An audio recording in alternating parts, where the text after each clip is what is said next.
Assalamualaikum warahmatullahi wabarakatuh. Bismillah, alhamdulillah, la haula wala quwata illa billah, amma ba'du. Kepada yang terhormat BPGTK Jawa Tengah Bapak Rida Gus Ardianto SE, belum hafal sampai sekarang. Yang saya hormati Kepala Sekolah SMP Negeri 3 Cipiring Bapak Dr. Andes Makros Ismianto, yang saya hormati dan yang saya banggakan, terutama rekan sejawat saya Ibu Hari Setowati SPD dan Bapak Ibu Guru SMP Negeri 3 Cipiring. Pertama dan utama, marilah kita panjatkan puja dan puji syukur kehadirat Allah Subhanahu wa Ta'ala atas segala rahmat karunia-Nya, yang mana pada pagi hari ini kita telah diberikan kesehatan sehingga kita semua dapat berkumpul di ruangan ini dalam rangka berbagi praktik baik implementasi jurus BK Hebat SMP Negeri 3 Cipiring. Selanjutnya, salawat serta salam mudah-mudahan selalu tercurahkan kepada junjungan Nabi besar Muhammad Sallallahu Alaihi Wasallam yang selalu kita tunggu-tunggu syafaatnya di yaumul akhir nanti. Amin ya rabbal alamin. Bapak Ibu, ini sebelumnya saya sudah mikir dari kemarin Bapak. Tapi untuk hari ini mudah-mudahan dalam berbagi praktek baik ini diberikan kemudahan dan kelancaran. Amin. Amin ya rabbal alamin. Lanjut Mas Adi. Oke, langsung saja Bapak Ibu. Kemarin selama 4 hari saya telah Stokaweruh di Solo dalam rangka untuk memperdalam 7 jurus hebat BK.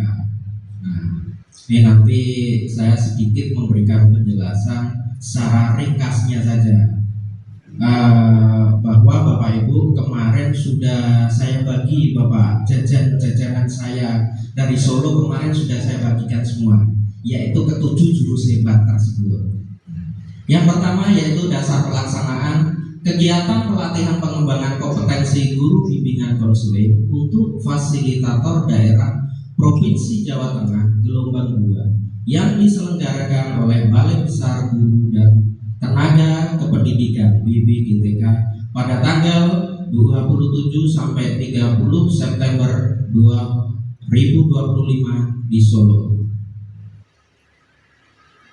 Tugas-tugas pendidik untuk mengembangkan murid secara optimal sesungguhnya merupakan tugas bersama yang harus dilaksanakan oleh guru, konselor, dan tenaga pendidik lainnya sebagai mitra kerja.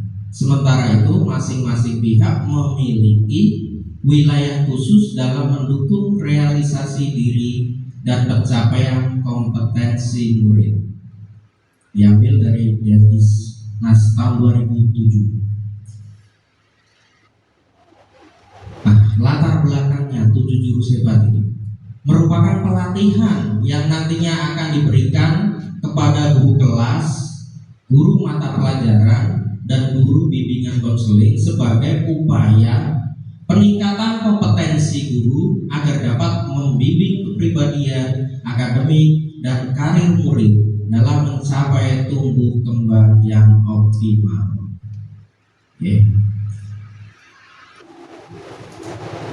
Mengapa 7 jurus BK hebat Bapak Ibu? Nah, yang pertama Bapak Ibu, guru diharapkan mampu menjuruskan, mengarahkan, dan mendorong murid untuk mengembangkan kepribadian serta potensinya. Ya. Yang kedua, dalam dunia persilatan pendidikan Bapak Ibu, relasi guru dan murid tidak hanya menuntut ilmu, melainkan berlangsung sepanjang hayat. Jadi ilmunya itu untuk sepanjang hayat. Yang ketiga, selain menjadi pembimbing, guru menjadi inspirator dan menghebatkan murid-muridnya. Begitu Bapak Ibu. Nah, Bapak Ibu, hasil dari kemarin 4 hari saya di Solo itu diberikan ilmu kanuragan 7 jurus hebat ini Bapak Ibu. Nah, ini yang pertama yaitu jurus yang pertama Bapak Ibu, kenali potensi. Ya. Jurus yang kedua yaitu kelola emosi. Jurus yang ketiga, tumbuhkan resiliensi. Jurus yang keempat, jaga konsistensi. Jurus yang kelima yaitu jalin koneksi. Dan jurus yang keenam, membangun kolaborasi. Jurus yang terakhir, jurus yang ketujuh yaitu menata situasi.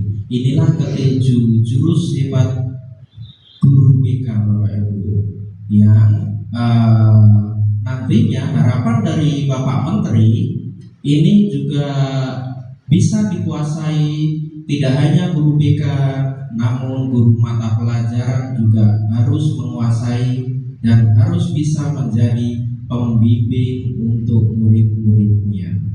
Gitu Bapak Ibu. Untuk lebih mendalamnya, monggo Bapak Ibu bisa dibaca-baca, dipelajari oleh yang sudah saya bagikan dulu. Oke? Di dalamnya sangat lengkap sekali. Lanjut Mas. Nah, Bapak Ibu, sebenarnya selama 4 hari di Solo, inti dari apa yang disampaikan dari Fasnas yaitu mengenai metode ini Bapak Ibu. Nah, ini metode mengajar yang terbaru yaitu metode ARKA Bapak Ibu. Inti dari pembelajaran setiap Bapak Ibu melaksanakan pembelajaran itu sekarang harus memakai ini Bapak Ibu, metode ARKA ini. Nah, apa itu metode ARKA? Nah, yuk mari kita simak. A yang pertama yaitu aktivitas Bapak Ibu. Artinya apa? Bapak Ibu memberikan tugas atau aktivitas itu bisa melalui game, pengamatan video, ditampilkan video pada saat pembelajaran, atau diskusi bisa lewat diskusi kelompok gitu ya, atau studi kasus juga bisa diberikan masalah, nanti anak bisa melakukan studi kasus secara berkelompok atau simulasi. Nah, tujuannya apa? Tujuannya yaitu di kurikulum Merdeka ini itu diharapkan Bapak Ibu itu murid yang lebih berperan aktif. Okay? Guru hanya sebagai fasilitator Bapak Ibu. Gitu okay? Artinya murid yang lebih aktif, kita hanya sebagai fasilitator saja. Okay? Nah, ini mohon Bapak Ibu juga bisa apa yang tadi disampaikan oleh Mas Rida itu merubah mindset bahwa guru sekarang itu tidak hanya melulu menyampaikan materi dengan metode ceramah, akan tetapi guru-guru sekarang itu harus lebih mengaktifkan murid-muridnya. Nah, Bapak Ibu guru tugasnya hanya sebagai fasilitator. Nah, gitu Bapak Ibu. R yang kedua yaitu refleksi. Setelah tadi ada keaktifan dari murid-murid, kegiatan ini difokuskan untuk merefleksikan pengalaman yang diperoleh dari aktivitas sebelumnya. Nah, dengan maksud murid-murid bisa merefleksikan apa yang tadi sudah dilaksanakan pada saat pembelajaran Bapak Ibu. Gitu. Yang ketiga yaitu konseptualisasi. Nah, ini bagian ini dimasukkan konsep data, tim deskripsi mengenai inti pembelajaran yaitu sumber materi yang disampaikan oleh guru. Dan yang terakhir, A yang terakhir yaitu aplikasi Bapak Ibu. Ya, apa itu aplikasi?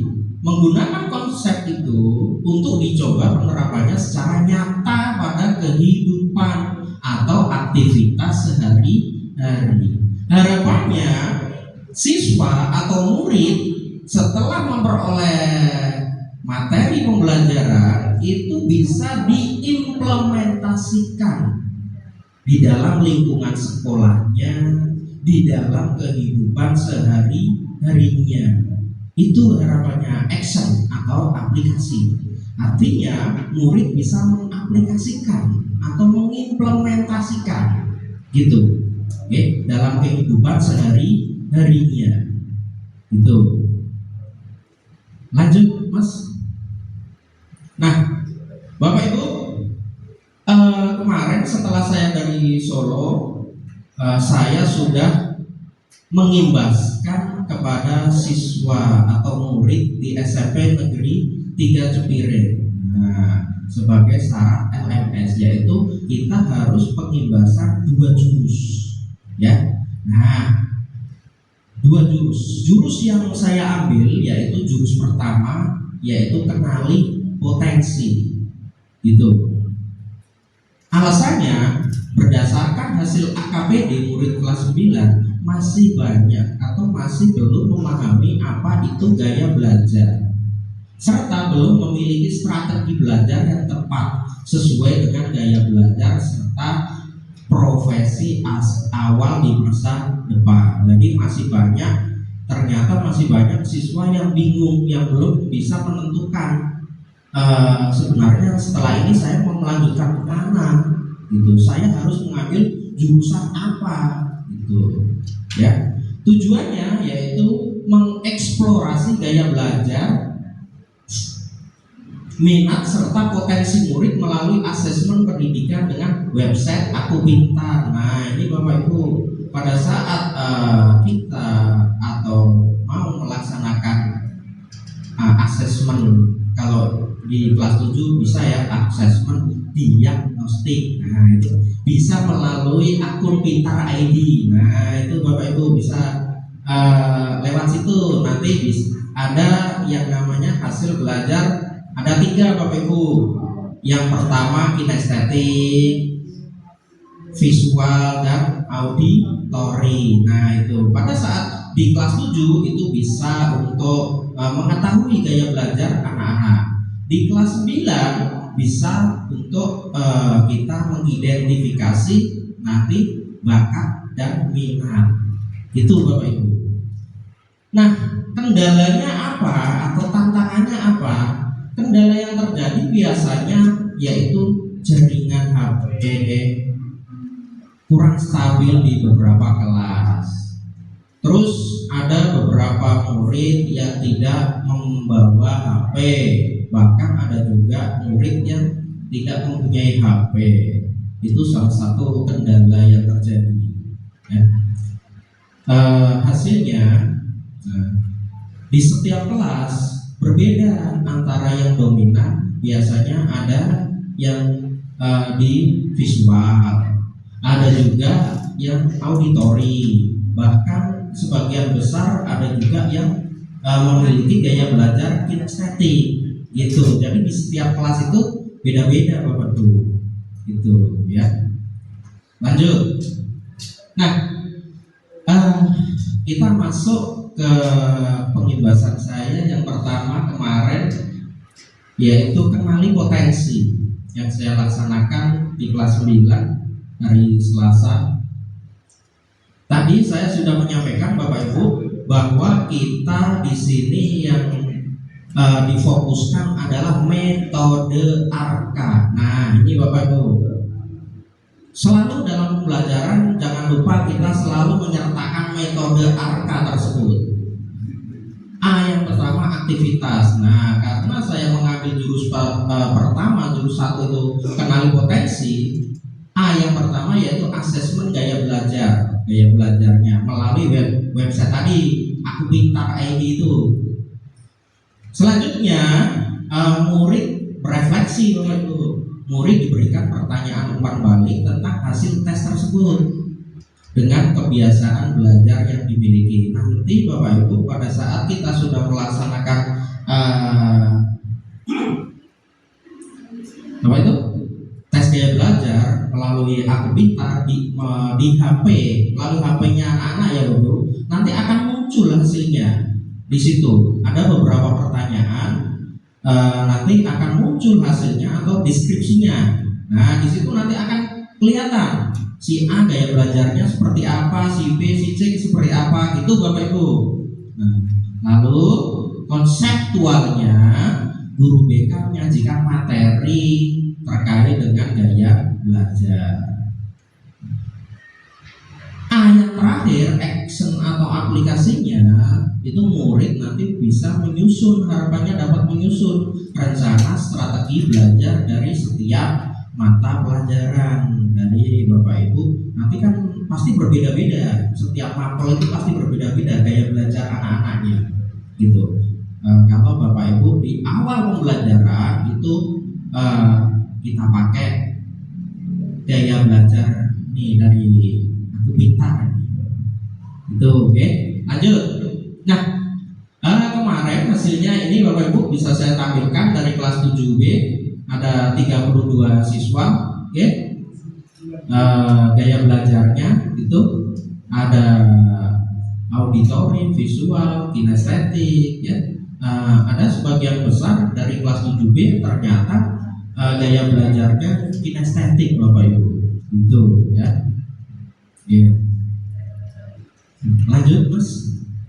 Nah, ini masih salah satu bukti ya yang saya tampilkan. Ini Zakia Adelia Pratiwi dari kelas 9B. Oke, ini hasilnya nanti seperti ini munculnya Bapak Ibu. Itu, oke. Lanjut Mas.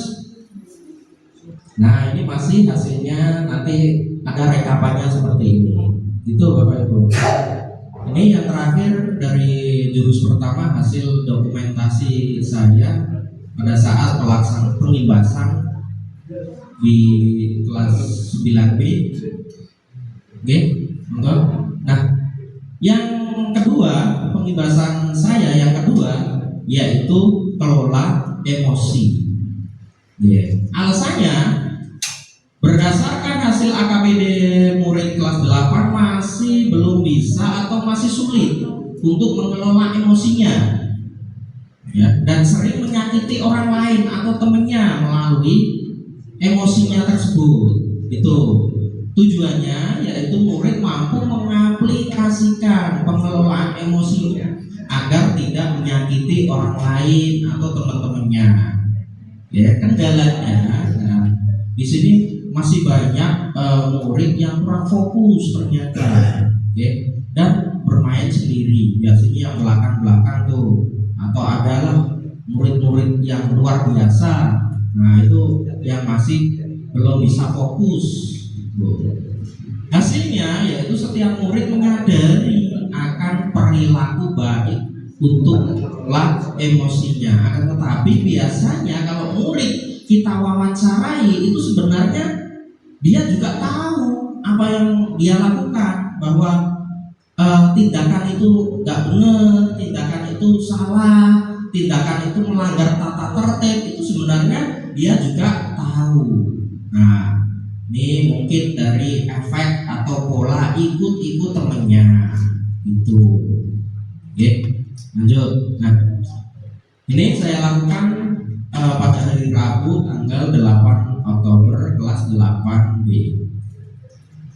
Nah, jangan lupa sekali lagi Bapak Ibu, setiap pembelajaran kita memakai metode ARKA, gitu ya. Yang pertama, nah ini guru membagikan kertas kosong kepada masing-masing murid. Nah, ini permainan Bapak Ibu, kita memberikan permainan dulu. Lalu guru memberikan instruksi kepada murid untuk menutup mata dan menaruh kertas tersebut di wajahnya. Lalu kemudian murid menggambarkan wajahnya secara utuh dengan posisi kertas menempel gitu. Ini permainan dulu yang saya berikan Bapak Ibu, dengan menempel kertas di muka gitu ya.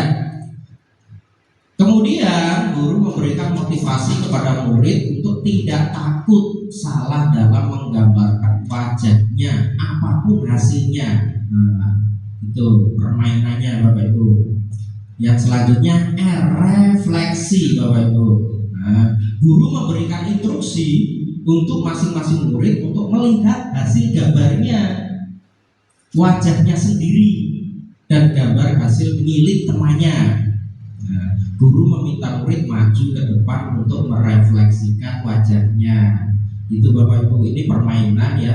Kertas kita tempel di muka, lalu kan kita nggak melihat tuh, kita gambar itu muka kita sendiri, nanti kita lihat gitu ya. Konseptualnya hanya yaitu guru memberikan pemahaman dan menjelaskan tujuan menggambarkan wajahnya di kertas ditempelkan. Guru memberikan penguatan kepada murid bahwa jangan mudah menilai orang dari penampilan, dari cara bicaranya, untuk tidak menghina orang lain dan berbicara sesuai dengan adab. Nah, kita memberikan motivasi kepada murid-murid. Okay? Nah, yang keempat ya, yang keempat, aplikasi atau actionnya. Guru memberikan LKPD, lembar kerja, meminta murid mengisi ekspresi emosinya ketika menghadapi suatu masalah. Guru membacakan suatu masalah kepada murid, lalu murid mengekspresikan emosinya. Guru meminta murid maju ke depan untuk mengaplikasikan masalah dan emosi yang digambarkan di LKPD. Jadi di LKPD itu ada beberapa macam gambar emosi, ada senang, marah, sedih, gitu Bapak Ibu. Nah, nanti murid disuruh maju menggambarkan ekspresi emosinya sendiri. Kira-kira hari ini saya ekspresinya seperti apa? Ataukah hari ini saya sedang sebel, marah, atau gembira, begitu Bapak Ibu. Lanjut Mas. Nah, ini hasil rekapitulasi mengenai sosial emosional Bapak Ibu. Hasilnya, oke. Lanjut Mas. Nah, Bapak Ibu, ini dokumentasi kegiatan pengimbasan di hari Rabu pada tanggal 8 Oktober gitu. Nah, alhamdulillah, terima kasih sudah selesai. Bapak Ibu, bimbingan tepat menjadikan generasi hebat. Terima kasih Bapak Ibu atas perhatiannya. Kurang lebihnya mohon maaf yang sebesar-besarnya. Kepada Pak Rida mohon arahannya itu ya. Terima kasih. Wabillahi taufiq wal hidayah. Wassalamualaikum warahmatullahi wabarakatuh.